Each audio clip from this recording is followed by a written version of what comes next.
Daikin presents a triple display feature.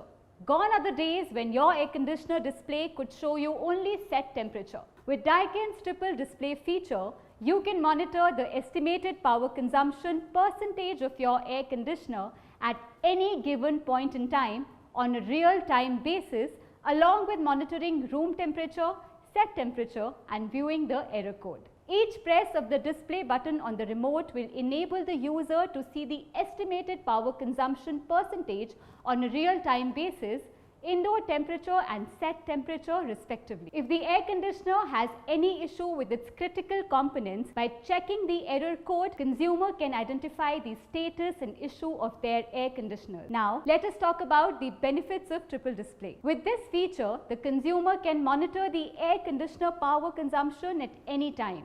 It monitors the running capacity of the air conditioner unit. For example, if a 1.5-ton machine's power consumption display is showing 50%, it means that it is consuming approximately half of the power of the given unit, and that reflects as savings to you. With this feature, consumers can set comfortable room temperature as per their requirements.